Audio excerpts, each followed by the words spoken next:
So guys, we're live, guys, we're live, we're live, guys, we're live, we're live. So welcome guys to this team tonight. Welcome guys to this team. I hope you guys are doing well today. How has been your weekend? I hope you guys are having a fantastic weekend. So guys, we're gonna be discussing so many stuff. So I wanted to discuss this today, but I had a network issues, so I wasn't able to discuss it. So I was today to discuss it with you guys. I hope you guys are doing okay, fantastically fine, and I hope everything is fine with you guys. We're gonna discuss the roundup of the matches over the weekend, the Premier League, the La Liga, the Serie A, the Bundesliga. So we're gonna discuss the matches, gonna preview. Also gonna discuss about Liverpool Chelsea because we're gonna discuss about the matches, the 1-1 draw in the weekend. We're also gonna discuss Court Zuma going to West Ham United. How does it? How does that help going forward for Chelsea Football Club? Does that weaken Chelsea side or does that strengthen Chelsea going forward as a club? So we're gonna discuss that. Like the vid, subscribe, like the vid, subscribe, like the vid, subscribe, like the vid, subscribe, like the vid, subscribe, like the vid, subscribe. And make sure you guys smash that like button, smash that like button, guys. Smash that like button, guys. Smash that like button. So let's go, guys. Go. So let's go, guys. Let me come to expo on this. Give me your take on the overall weekend matches from the Bundesliga to the La Liga to the Serie A and to the UCL. Especially, give me your take on the Liverpool Chelsea match. Who was the advantage? Is it Chelsea? Is it Liverpool? How you doing, brother? Yeah, can you hear me? Yeah, I can hear you. I can hear you very well, perfectly well. Yeah, I'm How you doing good. doing? I'm doing good. Yeah, I'm doing good. So Like, give me your overall take over the matches, the Bundesliga, the La Liga, the Serie A, the apparently the big one, the Liverpool Chelsea draw. As the Chelsea fans, are you happy with the draw? What's your take going forward in terms of the matches? um, I'll start with the PSG one. Uh, PSG. I think PSG.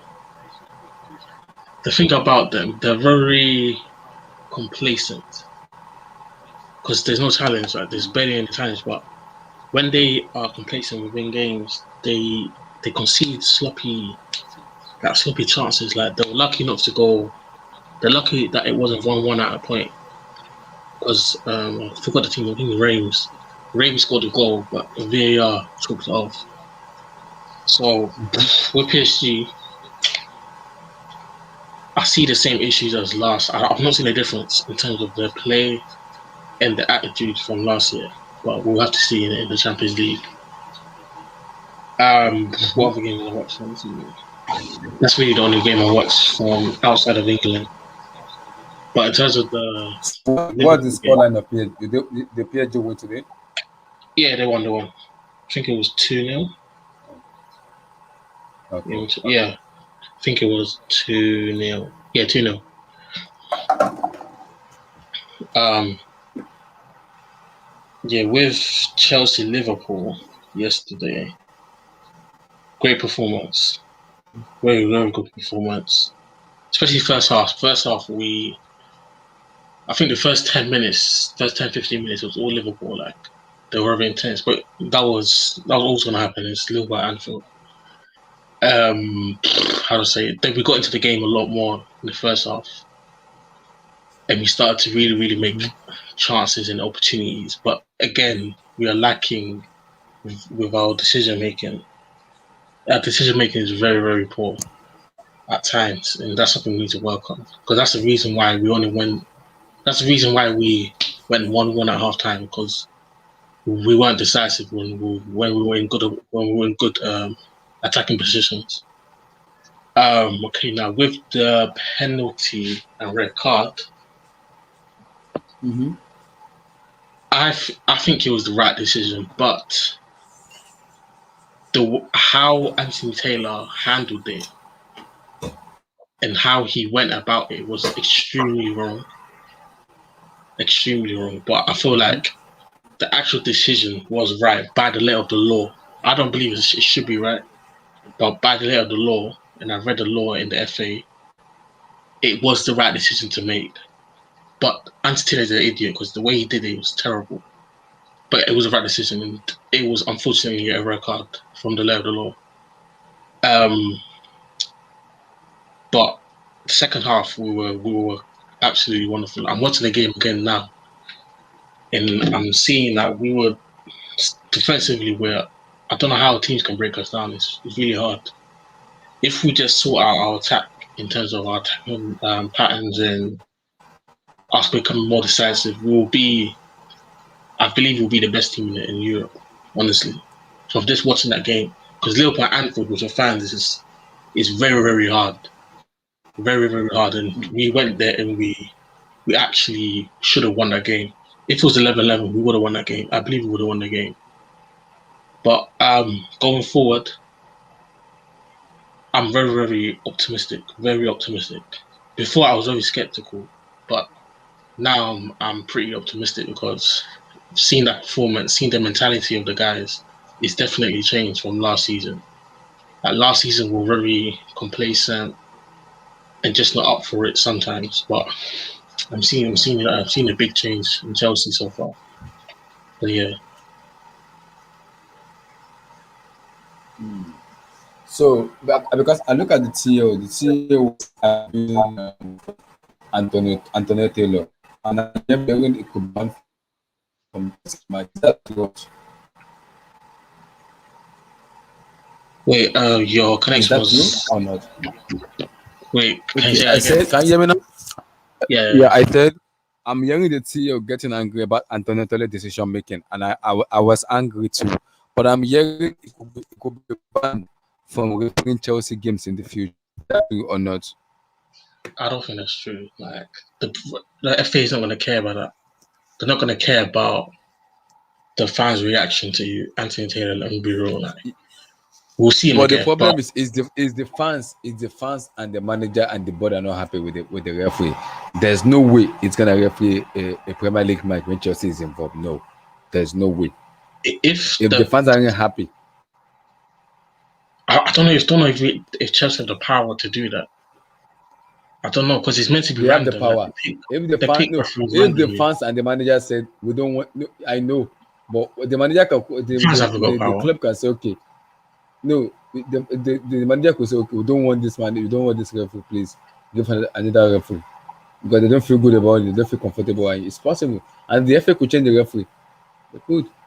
Maybe. But the thing is, even before the incident, nobody's talking about what Alonso did. What Alonso did was criminal. He, for such an experienced player, why your head was like that? Mendy was collecting the ball. You can see Mendy is coming to collect the ball. He's in the air, but you decide to jump and headed the ball away from his hands, and that's where the commotion came from.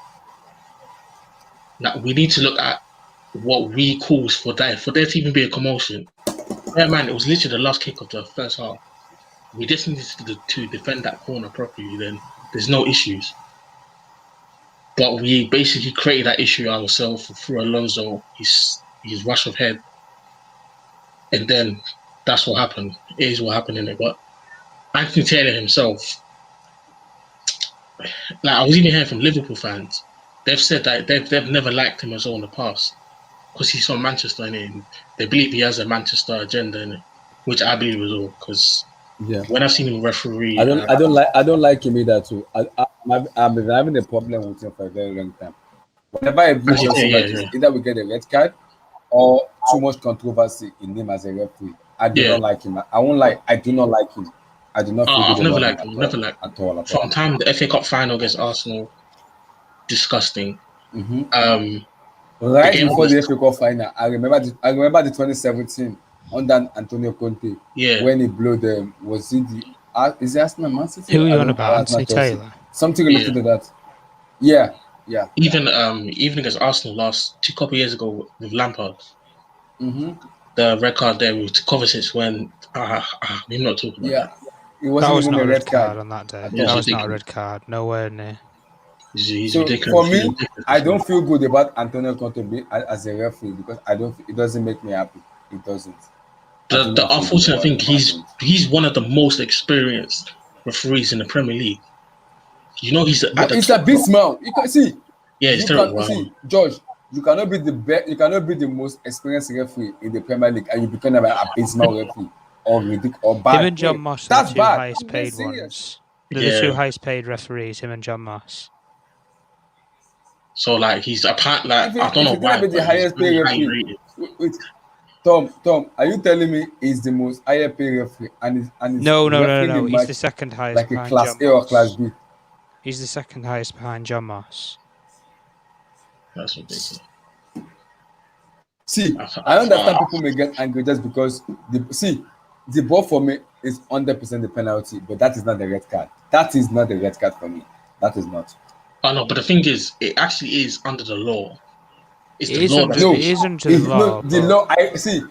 I read the law. I saw the law you sent to me, and I went back to the law to check. The Premier League law says if the ball hit an opposition in his leg, his thigh, and his hand, but not intentional, that is not a penalty, No, nor a but red I card. do think That it is the was law. intentional. You know? I do think it was intentional. His hand movement of wasn't. It wasn't course, he intentional wants to because stop. He the wants ball. to No, stop the Yeah, he it was goal. stopping wasn't. the ball because no one the ball hit his thigh. In that moment, you don't think about getting a red card. You think about stopping the ball going in the back of the Yeah, you're net. not thinking that. You're just thinking instantly. I need to stop the ball going in the net. Any means necessary. Yeah, And when the ball exactly. hit his thigh, the ball was That's still the thing going for into the me. goal. That's the That's the thing problem. for me. It's hit Yeah. his thigh first, which I think should give us some sort of a Mm-hmm. lenience. But the Even thing is, if that, it Exactly. is, right. The even same if thing it, happened. Remember the Champions League final when James and then Sterling shot and he hit James on the thigh, and then it hit his arm. That was no penalty.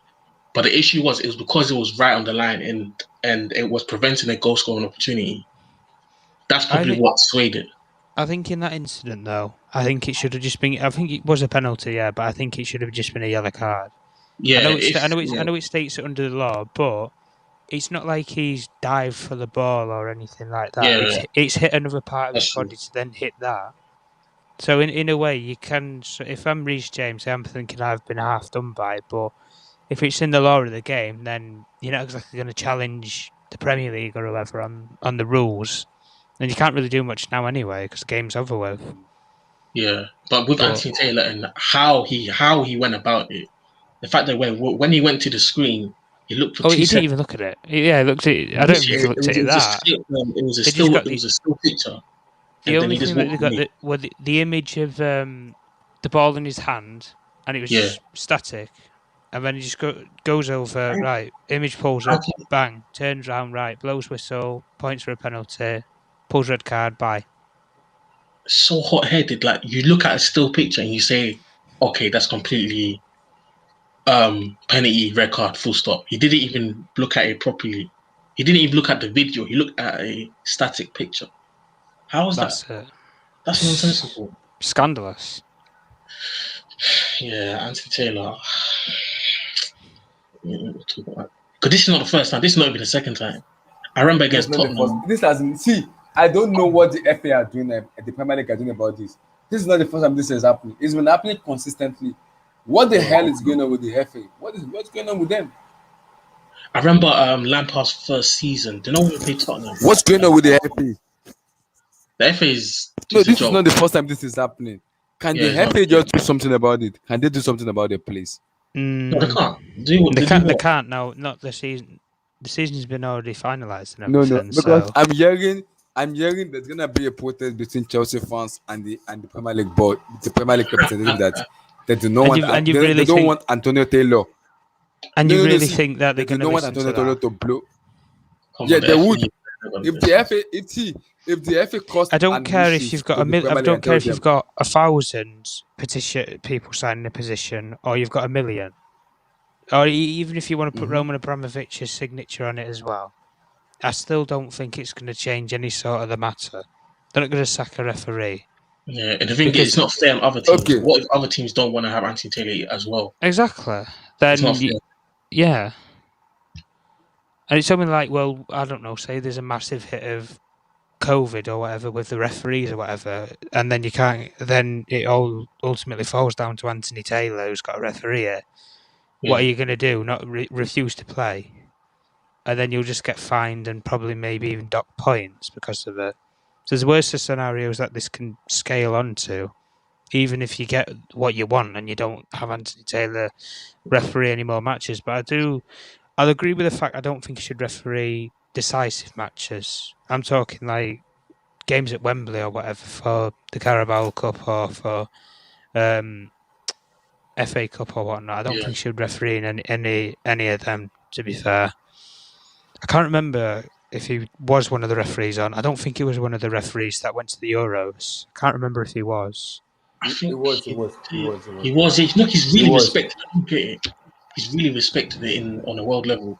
Like he's like the Mark Clattenburg of this generation.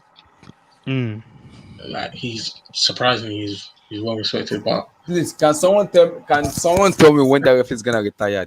I want to know when he's gonna retire. He's young. Look at him. He's young. I can do a fair way for him. He needs to retire ASAP, please.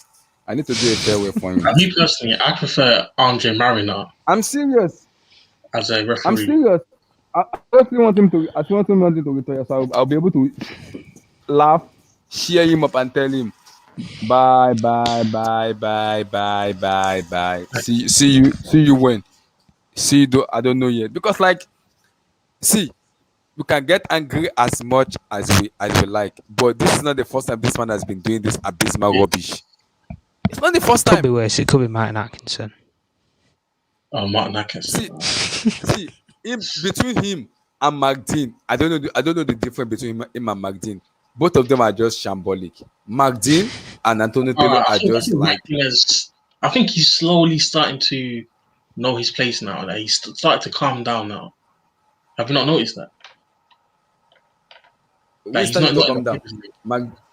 McDean is not. Are you saying McDean is starting to calm down? Yeah, I think he's humbled himself a little bit. Humbled himself a little bit. Sometimes McDean is like a brain teaser. It is a brain sometimes. I don't understand him at all. It's like a brain teaser. Like he will try to he try to inject something in the brain. I'm like, he's got a personality. He's got a personality. Like for me, it's more of emotion. For me, most of emotion. So let me come to Tom. Tom, give me your take. Liverpool Chelsea. Give me your take on the matches. And as a rival watching, were you happy with the result? And how far can both Chelsea and Liverpool go in the Premier League? And what can be the difference between them? I think just on the result itself, I think for City, for Man United, everybody will agree in saying this. I would have preferred a draw than either of you win, because both of you have dropped 2 points, as opposed to one gains 3, one gains none. Because in theory, it works out better for the teams mathematically anyway. But just like on the game, personally for me, the game should have been done, finished, buried, in for an early bath at 30 minutes. Chelsea, I'm sorry, you should have been 2 or 3-0 up easily. All it was I think it was when Kante picked up the ball and he was driving, he was about 40 yards out and he had to pass the plate wide left to I can't remember who, I think it was Mount who was on that side, Lukaku through the middle, or Havertz on the right. And then Havertz got marked out by Van Dijk, which he drew Van Dijk out to pull the space for Lukaku. But he didn't play the ball to Lukaku in time. And he ended up playing it to Havertz. Then it just went out to the corner flag and the attack was dead. It was parts like that where you've got that space just to play the player in, but you didn't utilise that pass, so to speak. A bit of a similar pass to the Champions League final with when Mount played the ball through for Havertz. A little bit similar to that, but a bit closer of distance between the two players. But easily, if you put Lukaku through there, I would probably expect him to have scored. I don't expect. I didn't think Alisson was, superb. I think with the Havertz one, I think that is in a little bit of itself probably a defensive error by Liverpool. He shouldn't be getting done in a set piece. Even to be honest, I don't even think Havertz has intentionally tried to score there. I think he's just flicking that on for Aspilicueta at the back post, in all fairness. And even if it doesn't go in, I think Aspilicueta taps it in anyway. So I think you'll score that either way. But you should have wiped the floor with them, to be honest with you, in my opinion. They were there for the taking. But I think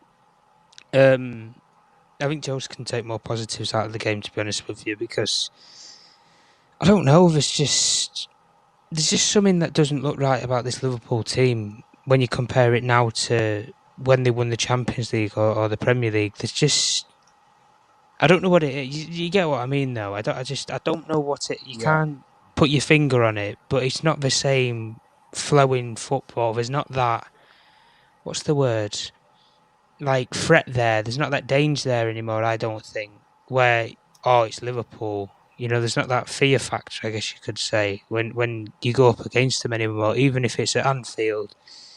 As a United fan, I don't fear going to Anfield and playing Man United versus Liverpool right now. I really, really don't care because our team's a lot better now from the previous encounters we played them.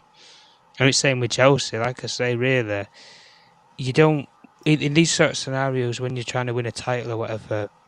You don't gain. You don't let your rivals gain 3 points on you in such as a race because that's how you stay in the race, so to speak. You're not going to perform exceptionally or win every game in a season. It's never going to happen. No team's ever won every 38 games of a season, and it'll never happen. But if you are gonna win tournaments or whatnot, just don't let your rivals gain the points on you, and then you should be probably in a better position. But overall, I think Chelsea were the better team. Even Liverpool had a good, I think it was about 10-15 minute spell after half time. But apart from that, I just thought Chelsea defensively were solid, and I think in these sort of games, I think that has kind of in a way given you a bit more of a new tactic. I think in terms of right, we'll get maybe 2-3 goals up, and then we can just sit in for the rest of the game. It might not be everybody's cup of tea, but you clearly shut out Liverpool for 45 minutes with a lesser man, but you can add another player into the mix in that aspect, so it'll probably make your job even easier if you had another player in. hmm But no, I think definitely Chelsea can take the more positives out of it, and I've said it from day one before the season started. I honestly don't see Liverpool in any sort of a title race. To be in all fairness with you, I think they'll blow away a lot of the littler teams, but going out to a lot of the away teams or whatever, where the atmosphere's bouncing or whatnot. I really don't fear Liverpool, and I don't see how it's going to change my opinion anyway. But I think it's up for grabs for all of them. But I think Chelsea, City, Man United, probably all in the race for it as well. To be honest with you, but yeah, that's just my 2 pence. yeah. Yo, legendary break. How you doing, brother? Salute, salute, salute. How's everybody doing? How you doing, Yo, brother? man. Oh, Yo. pretty good. Firstly, give me your take on the Liverpool Chelsea match. I know we had a discussion on the Twitter chat when you told me it was a penalty. Where I told you I don't think it was a red card. It is a penalty. I've checked the image again, and I'm not disputing that. But that isn't a red card for me. Antonio Taylor should have used his ball very well and be a matured referee, not a class A or class B refereeing decision. And in terms of Liverpool Chelsea, wait, my question to Liverpool fans is: are Liverpool declining, or what is going on with Liverpool FC? Because this is not the Liverpool we saw in under Jurgen Klopp when he first took over as a Liverpool manager. So, what's going on? So for Anthony Taylor, I think it is a red card because he's on the line. So It's if by it were law. if it were anywhere outside, close to the box and the interior, it would have been a yellow at most. But since it was a line on the line, so it was a red. As for Liverpool, it's a very frustrating to watch that game. Klopp's selections were off. Tsimikas should have started ahead of Robertson, who was still not match fit, match ready for the game.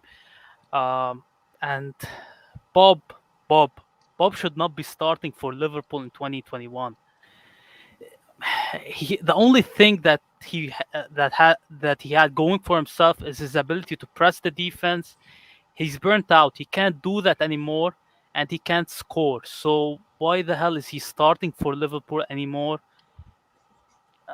And Mane, I think, is the biggest problem with this Liverpool side. Um, he got no legs anymore. He lost the ball 30 times. He did not. He. I mean, you know, Aspilicueta. He's not much of an athlete. It took No. every. It took every fiber of Mane's being to go on a foot race with Aspi, and he couldn't even get his cross off. I don't know where Mane goes from here. Uh, he's got no legs, zero crosses, 30 times lost possessions, zero dribbles completed. I mean, last season was not an anomaly. I think there's a serious problem. It's a problem when people think that Liverpool need backup. Liverpool actually need a starting striker with Jota moving to the left wing instead of Mane. I mean, the way that Liverpool play, which is spamming crosses from minute 0 to minute 90, Yeah. you think the logical solution would be is to have a target man. Yes. I mean, Vlahovic, Dzeko, even Giroud would have been a way better fit than either Jota or Firmino as a starting striker for this team.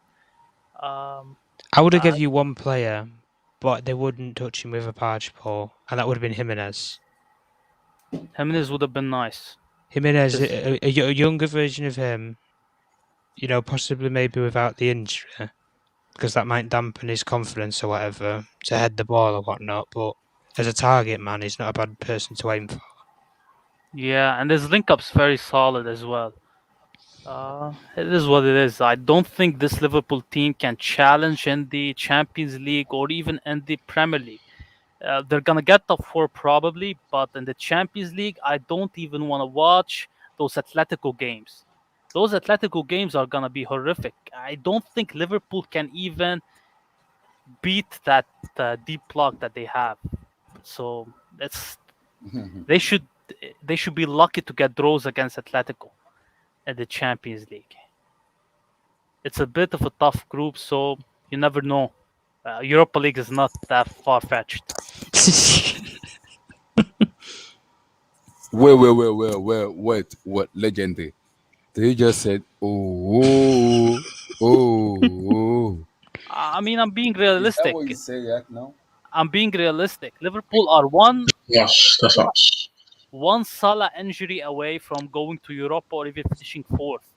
You don't have any offensive threat in the team, none whatsoever. Legendary. This- Wait. That's us. I think Are that's you us. gonna tell me? Wait. Are you gonna tell me all Liverpool fans will sign up this year for is after their hype, after their ambition, after their emotion, after everything they've What given to ambition, like, Abdullahi? Liverpool is the Abdullahi, best come team on, in the come on, world. come on. Hold Liverpool up, can hold up. beat any team in the world. Hold up. What ambition do they really have? They broke the curse of 30 years. They won the Champions League again. and no But signings. well, Canate, that's been it. Come on, he's a bench player in case Yeah, Matip yeah, got yeah. injured. I know he's a bench player. That's the only signing really. There's not what ambition do they have to do anymore? These players really. They've won both of the big things that they can win at that club, and that's the league, domestic league, and the Champions League. There isn't anything else to do. Yeah. There's nothing else to do. Maybe break the Man United record of 20. That's I don't, it. I 20 don't league think these players titles. care. I don't think these players care about that nonsense. I don't think they care. No, and I don't even think the manager cares that much. To be honest with you, he's on his back Guys, in a couple of years anyway. because the funny part about it, I watched the Liverpool match against Chelsea and I was laughing when Liverpool were playing. I was like, Trent and Roberts. Robertson is the only threat going forward for them. The rest of it is a bit. Even Salah that I rated highly, Salah was class A. Nah. It was class A in that match. It I was. I have to disagree. I mean, He was all right. this- He wasn't that bad, but he was all right. they're, He wasn't they're that trying bad. they're trying to make like Salah because he played like a classical winger, which is you stay by the sideline, you try to dribble your way into a cross. That's bad. That's a good thing. You saw how Salah attempted at Trivela that Jota almost headed it in. If you had a proper striker, that's a goal. He's probably the only reliable offensive threat that you have in the team. So are you legend? Are Firmino you gonna and tell me? Are you gonna tell me you're gonna rely on Mohamed Salah for the whole entire season? Okay, what if Salah gets injured? Liverpool is gonna end up in Conference League. You know that? Yeah, but Not even you Europa League. see the same thing about us with Lukaku. What if Lukaku gets injured? Are we going back to What Werner? if, what if Lukaku is injured? We could play Kai Havertz as a number 9. We have an Uh, option. Yes, I've been saying it for a very long time. If you don't get and then you Lukaku, really build in Werner. Kai Havertz as see. If you don't like Timo Werner, it will be a striker. There's nothing Chelsea fan could do about it. The only thing you guys could do about it just hang yourself, and that's it. When you see Timo Werner play, hang yourself. That's it. Because it's ineffective. It will happen. It will happen. So that's my issue with Liverpool fans is what if Salah gets injured? Then now tell me, how do you guys cope? How? The thing with Liverpool, we can't discredit what they did last season. They finished above us with all of their nonsense, with Of all of their course. injuries. Of They still course. finished above us, and the way they play is they need reinforcements. And I can't even blame Klopp. Like he's done wonders for them, and he's not been back. So This is their owners, though. yeah, his owners. This is FSG. Yeah. When they'll give the manager money that he wants at the time, and then when they get what they want, where they win something or whatnot, or they have a massive financial sale like with Coutinho, don't really want to utilize any money really. After that, that's it. Doesn't make sense. Like how he's won you a prem that your club that D club has not won in 30 years in a Champions League back to back, and you're not even backing him with actual funds that you are investing and putting into the club is because club has mainly spent the money that they've made from let's say the Coutinho,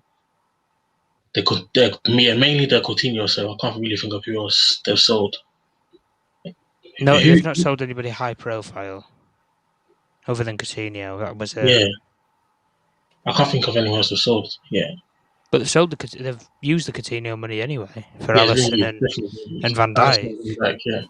So unless somebody's going to be shifted on in that first team squad, I mean, Wijnaldum went for nothing. You know, I don't really know who they're going to get. Legendary break this question. Legendary break. Let me ask you this question: if Liverpool doesn't win a trophy this season and they finish trophyless, Don't do you say sack Jurgen Klopp, or do you say it's time for FSG to go? World War 4 needs to happen as soon as possible, or do you sell Salah Mane, or who do you put the blame to overall blame?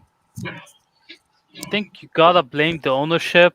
I mean, it's every summer the journalists that are on the payroll are gonna say, well, we can't pay for the targets this year. Next summer is gonna be the big one, and the same cycle happens again and again. Klopp needs to be backed.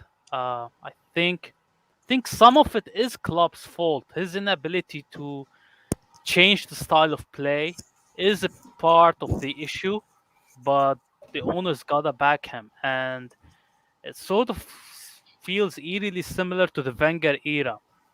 I mean, he's doing the most with what he's given, but there's a ceiling to what you can do, and he's not gonna get backed. So what do? Do you the owners are made approximately 700% return on their investment when they bought the club. Even the stadium expansion, the training, new training facilities, the the money that's been spent on that was from sponsorship deals and yeah. from loans with the interest. The lie was at first that they're not getting interest, but then it came out that they're making money off those loans. Oh yeah, they're raking it in. Yeah, so I don't see any solution besides Klopp just fulfilling his contract then leaving. That's about it.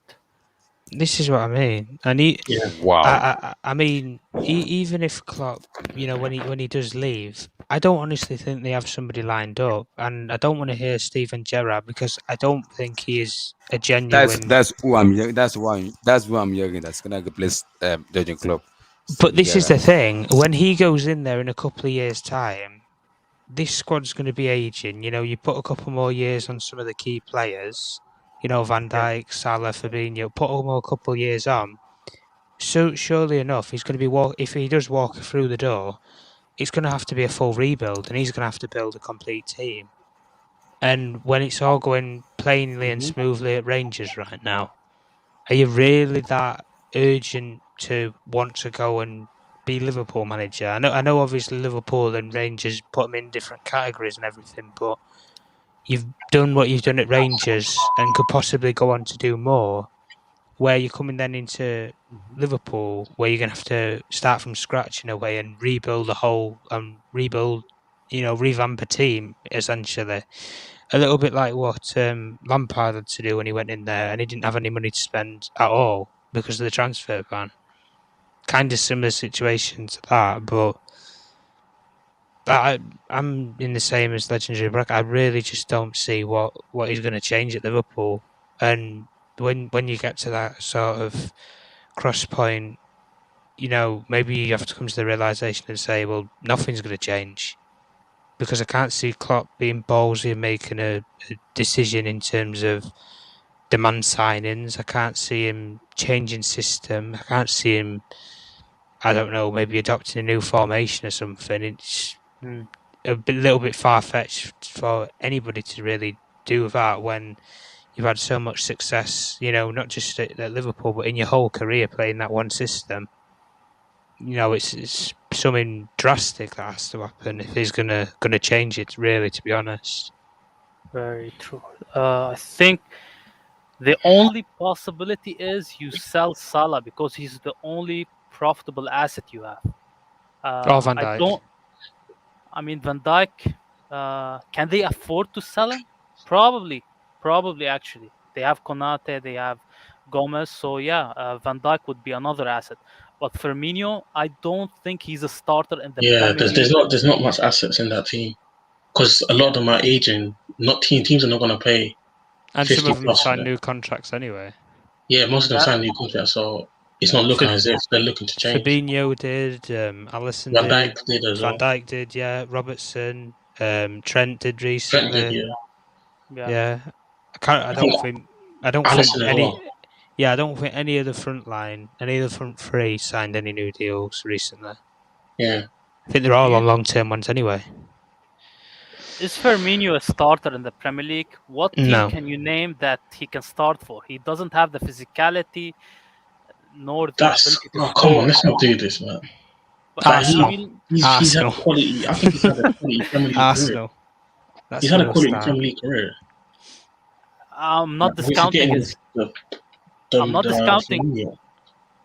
discounting his achievements with Liverpool, but as you look at it, what does he have to offer? He can't press, he can't score, and he's weak physically, so his link up is getting worse. He's not a shadow of the player that.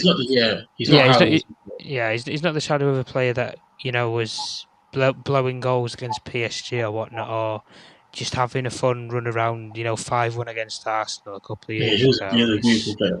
He's a very good player. He is a good player. There's no doubt in that. And on his day, any player can turn up on the day. But I think the one word with this Liverpool team is consistency. Is probably the main word, really. And years, for the last 2 years, that's not been something that has ever been associated with that team. But right now, you've got to question it. Are they really that consistent? I know they haven't lost a game yet. None of the hardly any of the big six, apart from probably Man City and maybe a couple of others, have lost a couple of games. But really, they've not lost that much ground in the running. Really, it's not end of the world. Yeah, they haven't had a bad start. I think people are overreacting just because of that. Yeah, just because of that one game where it's 10 men. There's the 12th man in the crowd behind him and all that, and then it doesn't play into hand. But in my personal opinion, I think that a Liverpool team of maybe a year or 2 years ago, they would have blitzed. They would have won that game. I think they would have found some sort of a way to have won. But the thing about it is the way Liverpool So play. can we just say Liverpool are just like one system team, cross There they and are. not. Yeah, That's He, it. he yeah. doesn't adapt. He Yeah, doesn't. but I He's don't never think it's never crossing as adapted. well. It's not cross. That's disrespectful. That's Lampard. No, Lampard is no. replacement. The way That because the is thing is, it's not only crossing though. It. it's what. I won't say it's like there's a variety of crossing, and I think It's that it's very effective. Because do you know when Robertson gets the ball, Salah of on the course. other wing knows, okay, he's going to whip this all the way around, and it's very hard to defend that. It's like with De Bruyne and Sterling, like when De Bruyne gets in the ball, you know what he's going to do. He's going to try and whip that ball across the box, and Sterling will tap it in at the back. It's just patterns. It's just patterns that they have, and it is repetitive, but it's worked. Like there's proof that it's worked because they won the Champions League and the Premier League like that, and they got what And they're 19. still winning games now. And they're still winning games. Yeah, so I saw people overreacting with their system. Is like it does work. Chelsea's a difficult team to break down. Let's not lie. It's a very Fair, hard team to break down. fair So enough. it will work with a lot of teams. I'm 100% sure it'll work with a lot of teams. It's just continuous pressure. Eventually, you'll break. Yeah. So I don't think there's anything to be worried about recently. I think they're gonna still make top four, but I Yeah, think definitely. they're not gonna challenge for any of the major titles or trophies, and I think it's not that problematic if they get that target man striker who can get at the end of those crosses, because I don't see them changing the system the way they play unless they bring that striker. I don't think it's gonna make a difference. I don't know who they get though. This is the problem. Yeah, I, in this I, market now, it's terrible. and you know, with Klopp, he's always got a specific like type of Type player. of play. Yeah, he probably wants somebody similar to Firmino, just more younger. Yeah, you I can say mean, the they same had with Pep. they had what was his name? Minamino, who they Oh, took it as it's not a major loss, but they've took a gamble, and it's not But he massively was only paid 10 off. million. He's been working with pennies recently. Minimini was 10 million, and the Yeah, Shimmercast was 11 million. Like that's it's embarrassing for such a big club of Liverpool. I The mean, players are I just mean, they didn't even want Simicast. They wanted Jamal Lewis initially. Sim- yeah. Tsimikas actually has done all right. He's a good backup actually to Robertson. Yeah, It's he's not a bad player. It's just the overall squad. It's especially in the midfield. It's Oh, seriously lacking. the, It's uh, seriously the lacking. yeah, massive lacking, massive hole. Even players like Thiago, though, coming back off a winner Champions League with Bayern Munich, and then, albeit I'm not going to judge him on one season, but I would have Yeah, I don't think he doesn't expected. fit the system at all. This I heavy would, metal. I Yeah, would have it's not. expected. I would have expected more from him if he suits the system or not. Just base personality and Yeah, the way his game is, but I don't really know what it is with some of these players in this system really, because the goalkeeper and the back four, we can all say that suits. I think the two wide players, Mane, Salah, yeah, there is still something there, but in terms of the through the middle, up front, and especially, I think possibly even the two more advanced midfield position. I think the defensive midfield, Fabinho, fine, solid, yeah. but He's the solid. the, the other two are definitely suspects, positions, and Yeah, I don't. Henderson is finished. Like, move on from Henderson. Well, they're giving him a new contract, aren't they? I think jeez. they're giving him more money as well to keep him. I think it's appalling. But I but know he's a guys, leader and a captain, but but yeah, go on, I Abdullah. understand, guys. I understand what you guys are saying in terms of Liverpool when you do that breakdown of Chelsea Liverpool, but you guys aren't saying something I'm willing you guys to say. Judging club for me hasn't take a decision I want him to make. He needs to make a bold decision. He is making mistake in which Liverpool fans does not want to say out. Yes, I know how much you guys love Klopp and I rate him highly, but Klopp is making mistake in which if any manager in world football make that mistake Klopp is making, they'll have shot his head off ASAP. Wait, am I But mistaken? Jurgen Klopp is making it. See, it's making some lineup that it doesn't to make lineup. Its substitution is too late. It doesn't even understand which player to Yeah, bring out and which player to bring in. So a world class manager of club caliber doesn't make a mistake like that. Does make it a make. If it is Ole Gunnar Solskjaer, Ateta, or someone else, they'll have shoved their head off just No, because of but what they the don't have thing the is, experience needed. Klopp has credit. Like you can't. He has credit way beyond Oli that's and Arteta. Oh, So Yeah, he's got I that's understand. not credit. really I, true. I get that. What I'm saying is, Klopp is making mistake in which everybody can see. I can see it myself being a rival. He is making mistake. It's not the He's got Klopp the I know. achievements to back it Of up. Really. yes, I know. That's what I'm saying. He get the achievement, but the problem is he is making a mistake in which manage a top tier manager like him does not make, doesn't. I don't know yeah. That because is my like key point. if like okay maybe not because like I've never seen Pep. Pep has never had the resources that Klopp has had at Liverpool. If Mm-hmm. Pep was at Liverpool, I don't believe they win a champ or prem. Honestly, Pep doesn't Yes, love clubs I that don't have agree. money I or that don't agree. want I to give him the agree. money. I so I feel agree with like that. I yeah, agree with that. it's difficult. Like Liverpool's job is the expectations and the resources that you have is backwards. It doesn't make sense. You expect a lot with little resources. Well, the board expect a lot with little resources. I don't get it. Like it's not making sense. And with Klopp, like you can just tell from his persona, his interviews. I feel like he's fed up. He's gonna leave soon, very soon. I think he'll leave sooner Mm. than we think. Hmm. Probably end of the season. Let me come to Marvelous on this. Marvelous, how you doing, brother? Marvelous, you there? Okay. He muted himself. Let me come to Bricktad. Bricktad, how you doing, brother? Yo, Yeah, so my question to you, Bricktad, is be very objective here. Is Liverpool losing? Are they losing their touches as a team? And also, do you have to blame club? Because when we look at Ateta, another manager, we blame them just because what they make just silly as mistake and some weird decision making.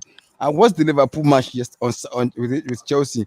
Club doesn't even know which player to bring in and which player to bring out. It does. Its man management has is been poor. I would not lie to you. He has been poor.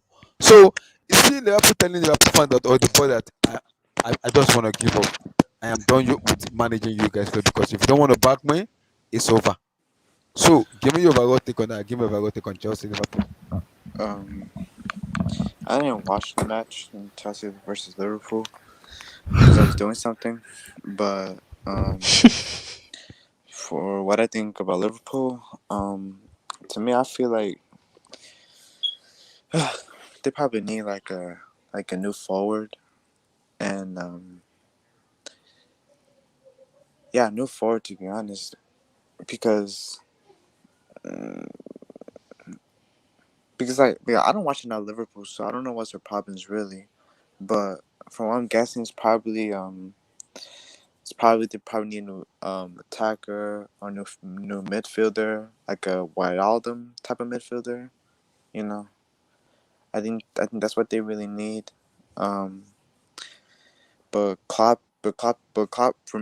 staying in Liverpool, like I think probably Liverpool needs a new manager. I guess, like a new different type of style now, maybe. Or employ a new coach. He needs to employ new staff around him or whatever. Yeah, could be that. Give it that too, or like they probably need to move on from Klopp because they already want everything with him, right? Mm. Because to me, sometimes I feel like if you went with a manager already, like want everything with it, they probably lose motivation to try to do more, you know. But but in this case right now, in the situation, they shouldn't really sack Klopp because there's no other manager out there that would do no that would make them right. So I feel like they should stay with Klopp. But so yeah, will it be in top three? Yeah, but I feel like they would do good. But will they win the Champions League this season? I don't think so. So yeah, that's what I think.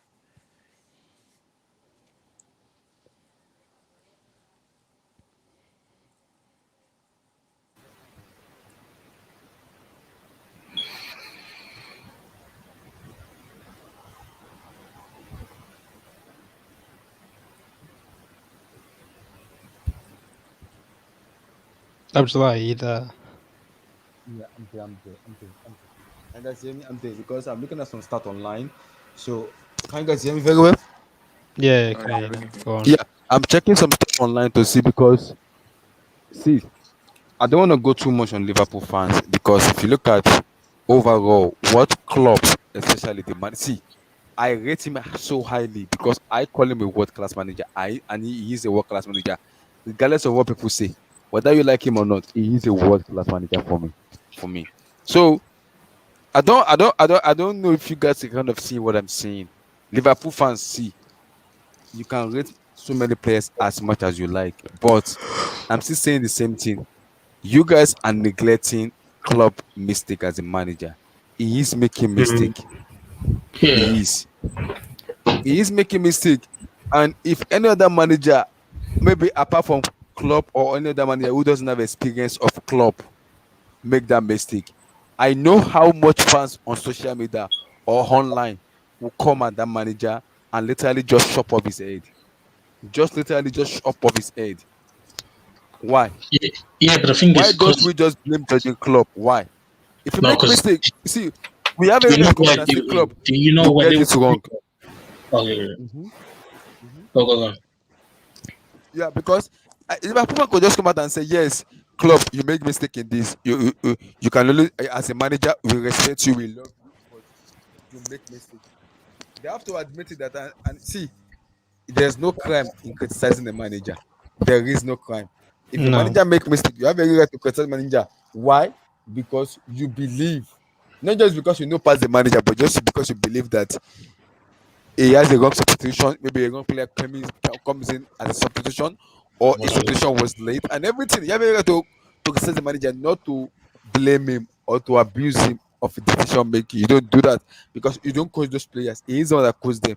So for me, you guys are kind of neglecting what the problem is. Yes, I know FSG is a problem. Judging Club also is part of the problem because he is making some decision it doesn't need to make, and he's making some decision like Andrea Pirlo, Frank Lampard, Mikel Arteta.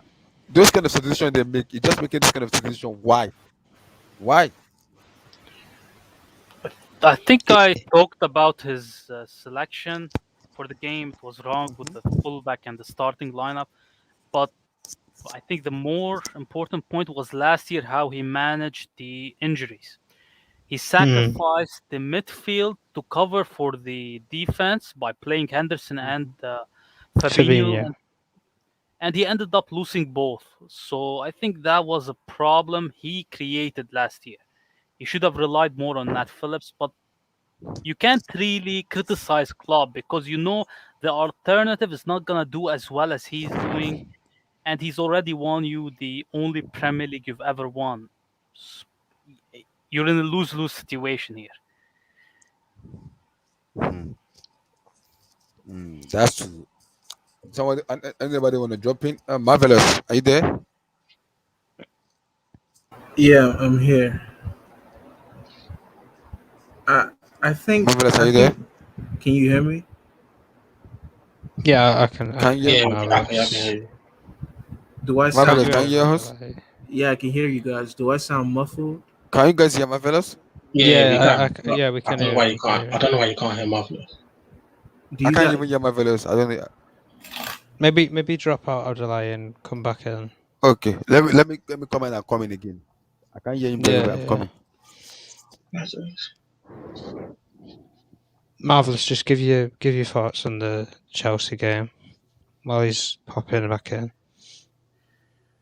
I think we were denied what would have made for a spectacular game. I think, especially given the fact that fans were just let back into the stadium and it was at full capacity, that added to the atmosphere of the game. I feel like the first 30 minutes prior to that red card and when Kai Havertz gave us, Chelsea, the lead, I feel the game was evenly matched, despite the fact that we may have been ahead 1-0. I Mm. I felt can hear that Marvelous now. I I can hear felt you that now. both sides were going blow for blow and they were canceling each other out. And prior to that corner where Kai Havertz, I don't see enough people showing enough appreciation for the technicality that went into that goal, because his body is moving away from goal, but he's able to flick it without looking and make it loop over um Allison. That wasn't an accident. That clearly shows technicality in practice. But anyway, I think when we did score, Liverpool kind of upped the ante. They kind of upped the ante and raised their intensity. Those runs that they're known for, that their front three is known for making through the channel, they started doing that a lot more, and they had a few chances. They had the crossfield ball to Henderson, which he hit wide, weak shot. They had a few other chances to Salah crossfield, which he mistimed, and one of them he didn't even make the effort to make that run. And Harvey then they Elliott had that chance, didn't he? And he blew it yeah, into the stand. the Harvey Elliott chance from also another crossfield ball into the channel that he sort of shot haywire. But then they had, the whole scenario that unfolded, giving them the penalty, the scramble. My whole thing is this, I try to okay, Reece James was at fault, and I think that's a red card deservedly because he used his hand to prevent what would have been an obvious goal. But my whole fault in that situation is why didn't someone, we had two or three chances, if you go back and look at the Yeah. replay, where we could have gotten a solid boot, chest, head, ankle, elbow, like shoulder. We could have gotten anything to clear that ball in a way that it wouldn't have resulted in a penalty. But for whatever reason, the players kept tripping over each other, getting in their own way to where Reece James did what he had to do. And if you even look, before the ball strikes his arm, he blocks a shot with his leg, but he doesn't get enough power on it to be able to clear it. It falls right back to the Liverpool player. They shoot it again, and then it cannons off both of his arms. Marvelous though. Even before the incident, he should have been out of sight. He should have been out of sight anyway. Really, 2 or 3 Yeah, nil but before easily. before the ball even made it across the goal to reach James's part. At first, it's obvious that there was a breakdown in communication because Edouard Yeah, Mendy between goes Mendy for and the Alonso. ball, and then Alonso and Aspie kind of just like bump into each other in front of Mendy. Speaking of Alonso, though, really quickly, That was on there. I think his defensive side is improving slowly but surely under Tuchel, because given that he's a player that lacks pace, he really held his own against a lot of the high stamina, high intensity, quick Liverpool players. Position wise, that's why. Yeah, position wise, he was Right able to in work the on right it. position. He was Right able position, to right time. work on his positioning and his timing and not go forward as much. I think after they made it 1-1 and we went down to 10 men, it was always about securing the point and not, leaving ourselves open to where we could go 2-1 or 3-1 down. Yeah.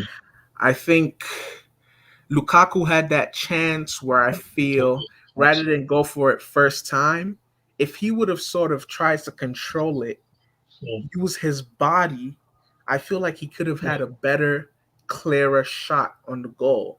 You guys know the chance I'm talking about where he kind of halfway volleyed it, threw himself in Matip, the volley, Matip and blocked it. Matip blocked it. I feel as if had he not gone for that first time, had he trusted in his strength and his build and held that ball sort of backed into Matic, I feel like it was so close to Allison that there would have been so much confusion. Allison would not have been able to see the ball through the bodies, and he would have had a better chance at putting the ball in the back of the net. And then we also had, yeah, that's what I'm saying. Thank you, vote with your feet. We also had the the run of Kovacic where he had that burst of speed. He did a quick 1-2 with Lukaku, and then he kind of shuffled the ball to get it on his right. When I feel like he should have taken it with his left foot, and he would have been able to test the goalkeeper. All in all, I think when the final whistle blew, the scene when the camera showed the Chelsea players sort of come together and hug each other, it shows the unity and the team spirit that Tuchel has been able to implant into our team. It shows the desire. It shows the willingness to defend, the willingness to cover those spaces, to close down those critical yards. No matter whether you have 11 men or you have 10 men, you have to be able to work for your teammate. If your teammate is Yeah. tired or they're a little bit leggy, there were a few times where Alonso would be late backtracking and Rudiger would be there standing guard. And when the threat was neutralized, they would switch back in position. So I think Tuchel, I feel like the guy is just getting it right. I feel like he's able to make these tactical switches that no matter what, he continues to deliver on his promise that we're going to be a team that's not easily broken down.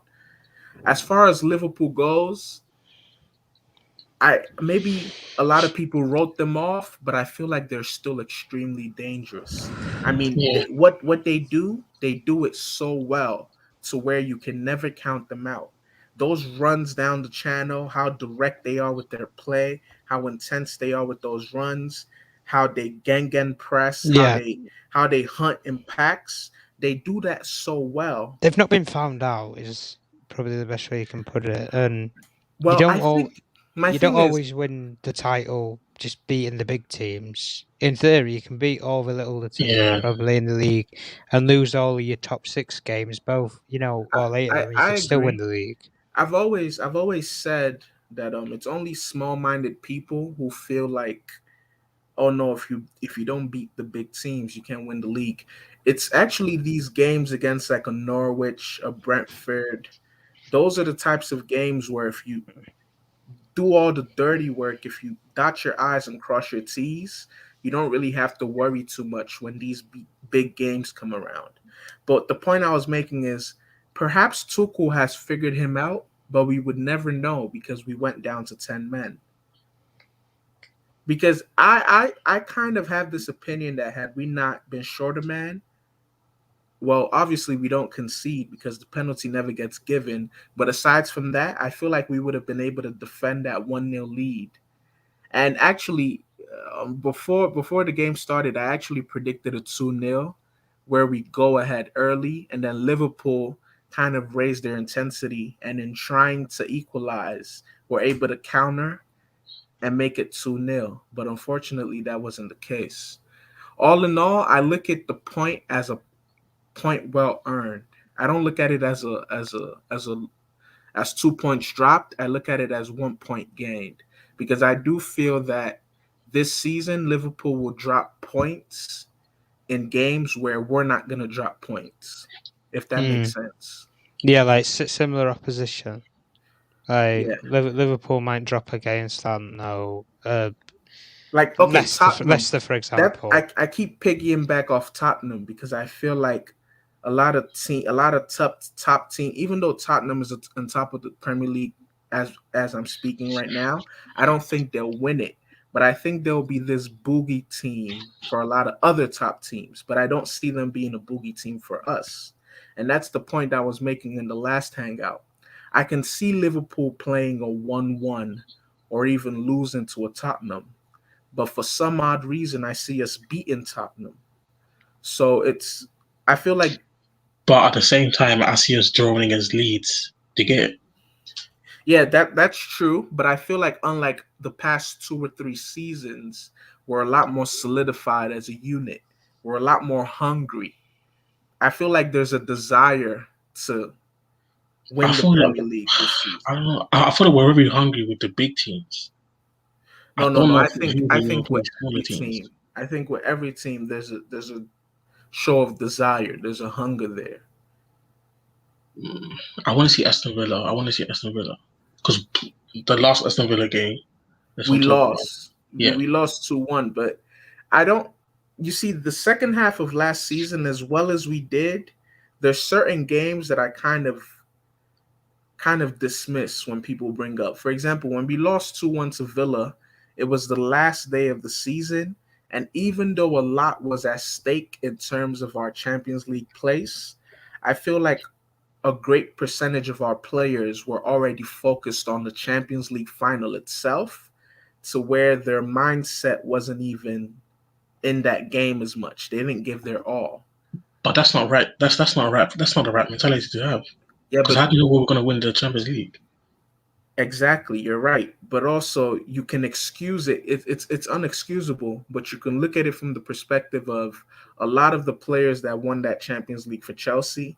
That was their first ever Champions League. So Yeah, putting yourself in a young player's perspective, it's kind of extremely hard for them not to think ahead into the future of what would have been a Champions League final on the last day of the league. I think, special shout out goes out to Edouard Mendy. He was incredible. yeah.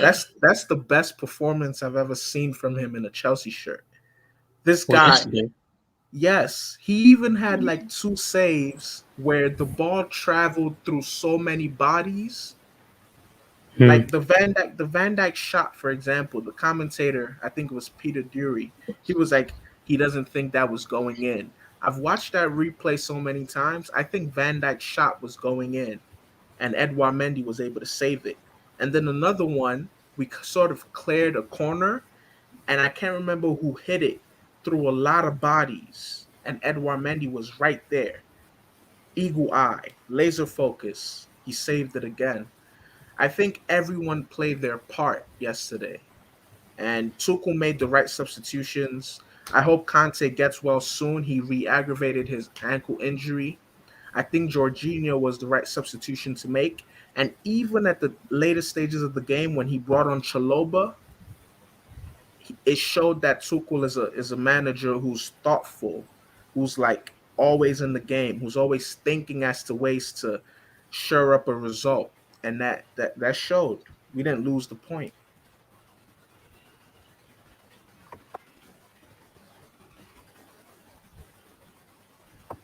Abdullahi.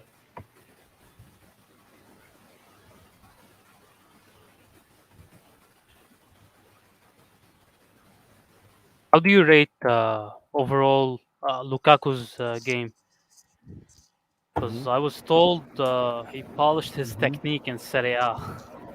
Yeah, but you Hmm. see, Allegedly, allegedly. everyone that sort of just harped on him, just jumped on it like, aha, I told you he doesn't deliver in the big games, or that Hmm. for me, it's too reactionary of a reaction, because it's the Hmm. first big game. I think the one thing I will say though is he was out muscled in certain instances where I feel like he should have held his own. Like when he had the running start against Matip, and Matip just sort of brushed him against the ball, off the ball, used his own momentum against him. And then Yeah. maybe one or two instances against Van Dijk where Van Dijk kind of just shouldered him off with ease. But aside from that, I think Liverpool did a good job in taking care of his best attributes. They sort of put him in positions like, if you would notice, whenever he would receive the ball, Van Dijk and Matip were also there, but the fullback that was closest to them would also shadow him. And given that Liverpool have fast fullbacks, I think their tactic was get that fullback on him and let him aggressively close him down, to where when he Lukaku changes direction with the ball, his touch will let him down, and either Van Dijk or Matip will just clean up.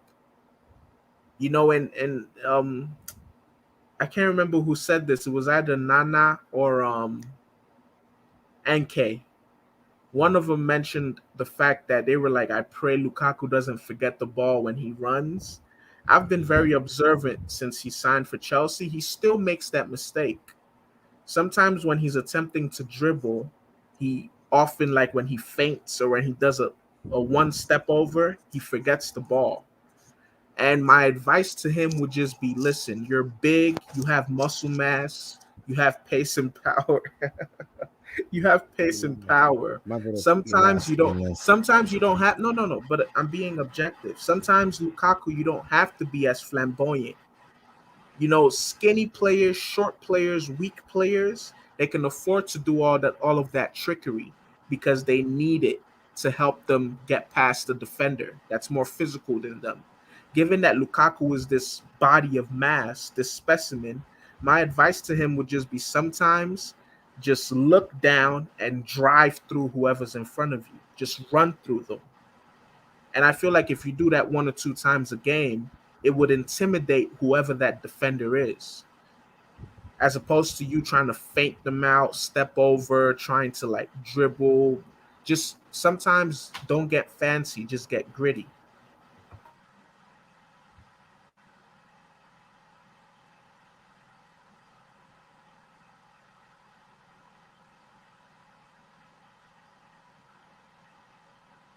Mm-hmm.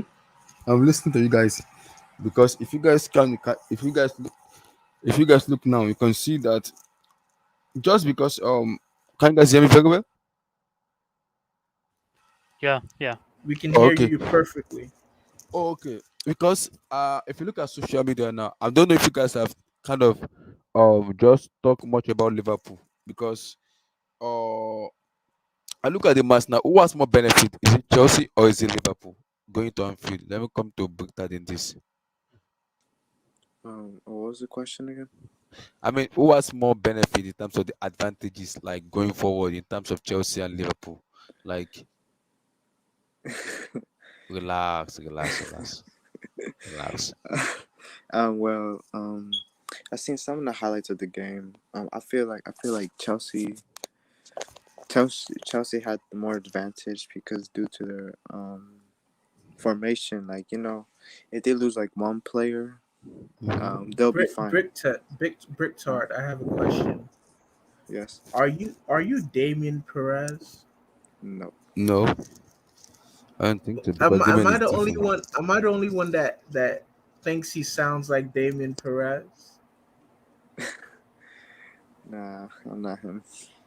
Yeah, you do sound like him. Kind of peculiar. So to me, Chelsea looked like they should have won that game. To be honest, because I seen that they had a couple of chances where, they should have scored.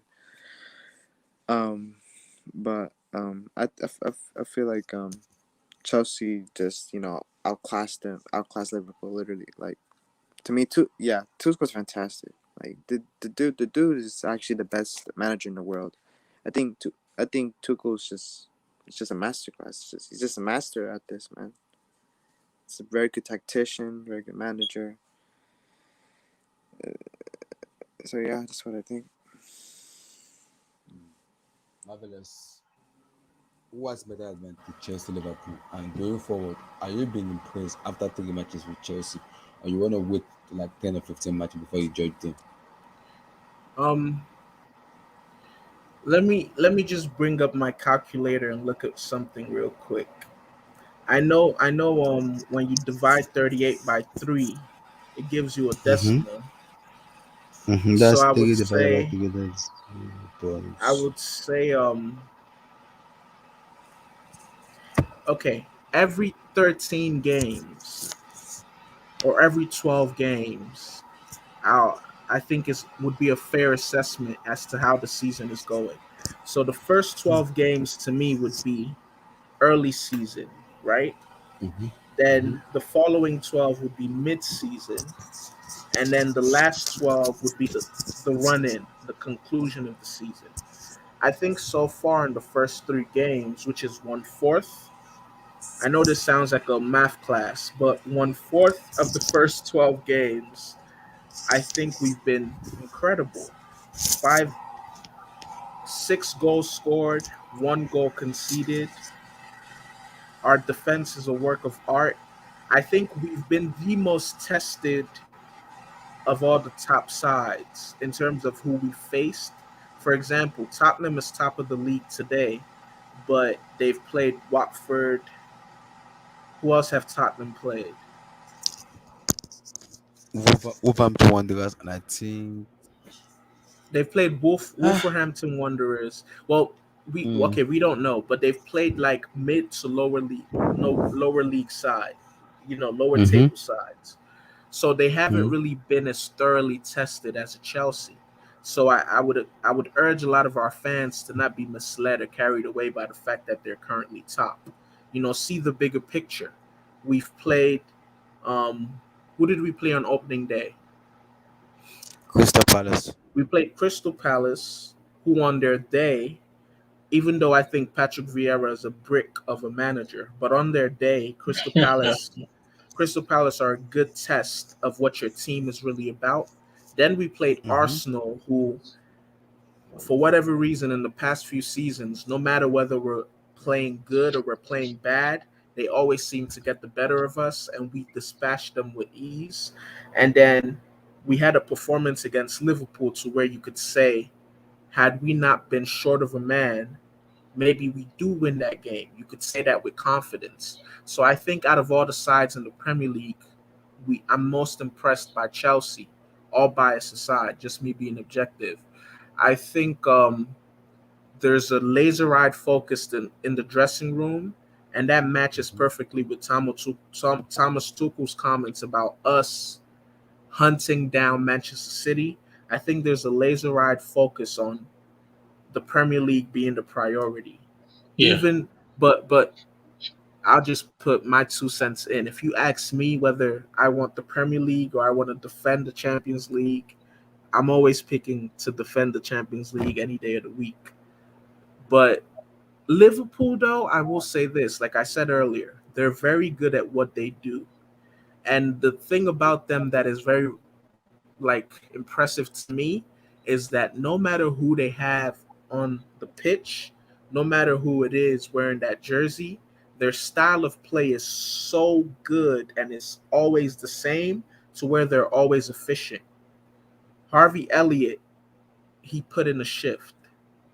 When Tismikas came on, he put in a shift with those balls that he was playing into the channel.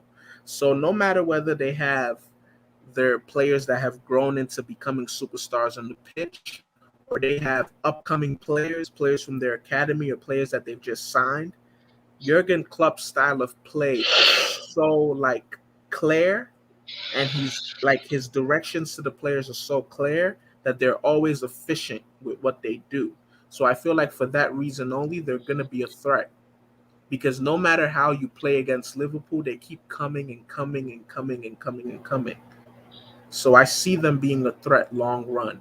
I also see Chelsea being a threat long run. You know, United I You see say being a United. threat.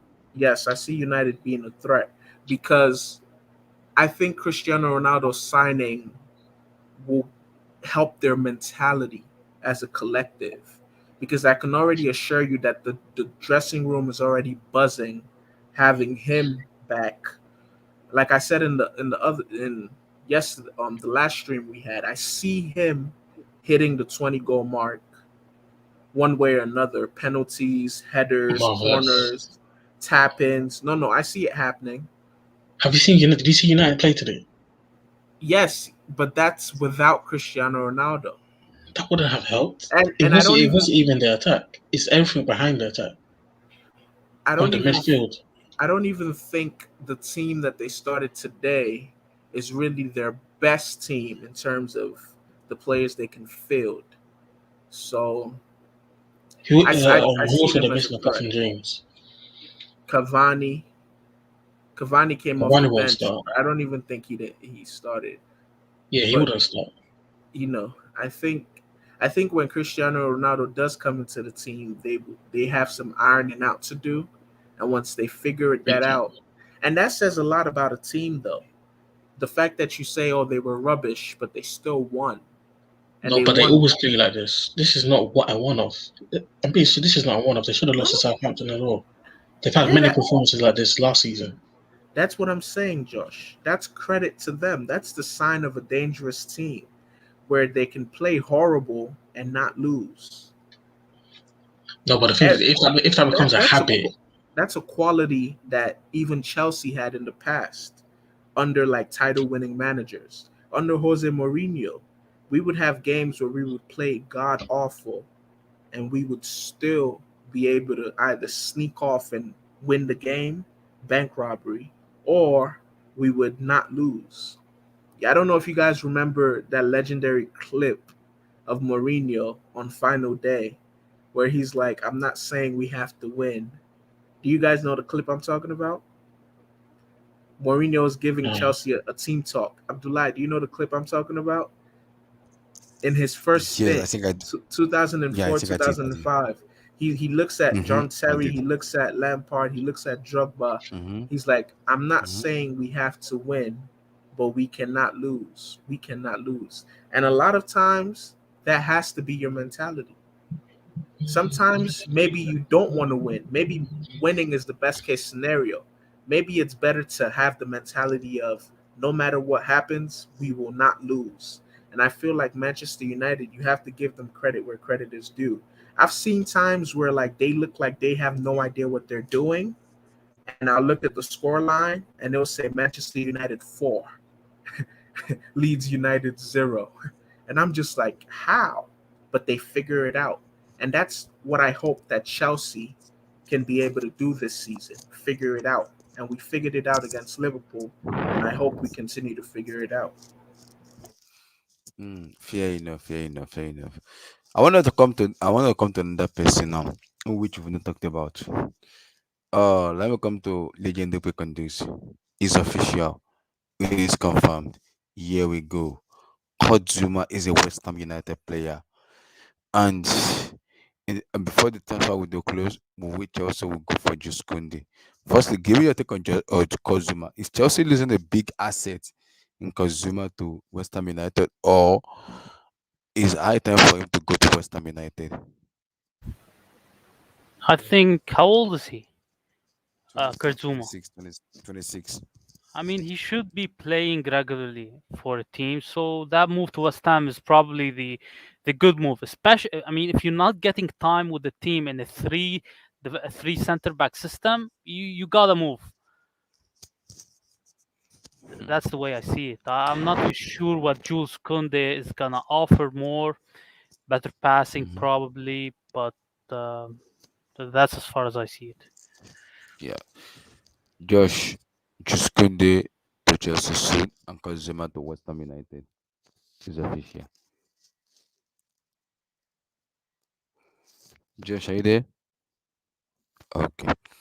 Bugdad, Kozuma to West Ham and Juskunde to Chelsea. Um, so Curzon going to West Ham, I feel like that's a good move for him to get getting more playing time. Um, that's how I feel about Kurzuma. But Kune going to Chelsea, I feel like that's a good move, to be honest, because what he'll give you is passing, defending, and sometimes he's a little physical too. So I feel like he'll bring more dynamic to your team, to Chelsea. Mhm. More dynamism, more dynamic, more physical, more and more fast paced. To be honest, move the ball quicker because he can ball play too with his feet, and he's very quick as well. So yeah, that's how I feel about Kunde. I feel like that's a very good addition to Chelsea. Marvelous is official. Here we go. Kozuma is a West Ham United player, and Juskunde will be up like in the next few days before the window finish on Tuesday. It should be a Chelsea player. Give me your take on that. Are we losing a player in Kazuma, a gem in Kazuma, or you can understand why he's been sold to West Ham United?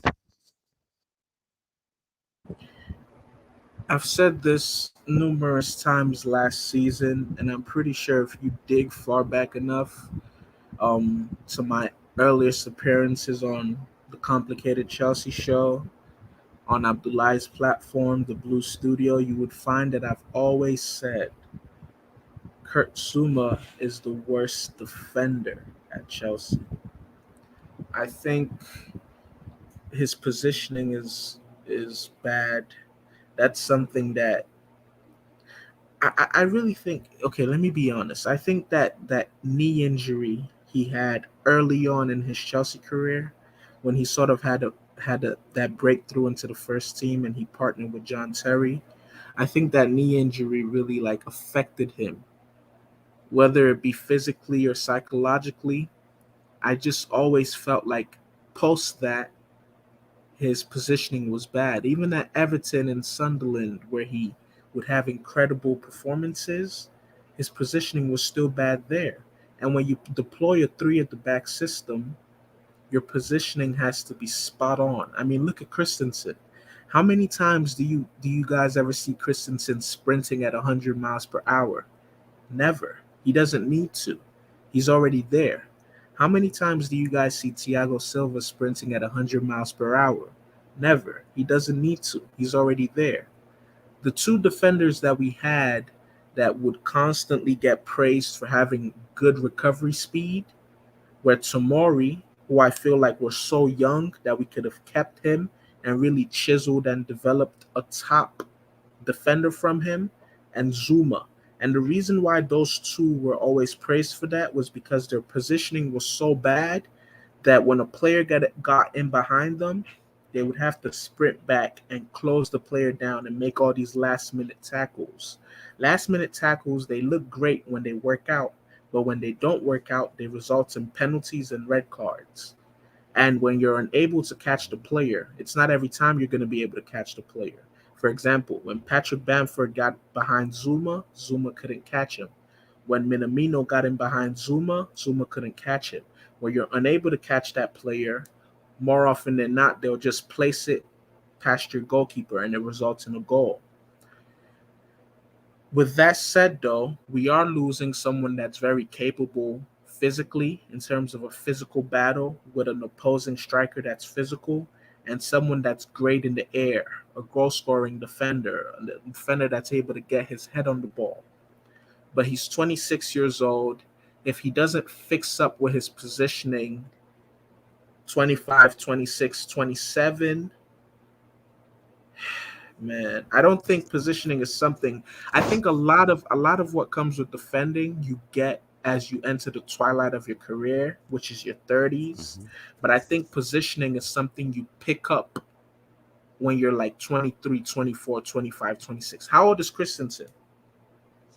24. It should be 25 this year. 24 to 25, something like that. It Okay, should be that kind of age. perfect. I think positioning for a defender is something you pick up between 23 to 25. I'll make a stretch Hmm. and say 23 to 27. But for Zuma, I just think he has this over reliance on his recovery speed that somehow prevents him from getting it, you know? Hmm. Wow. Hmm. Because people, when people talk about Kozuma, people say he is the best defender in Chelsea. I get that. See, I'm not disputing that. But you can't tell me he's the best defender in Chelsea.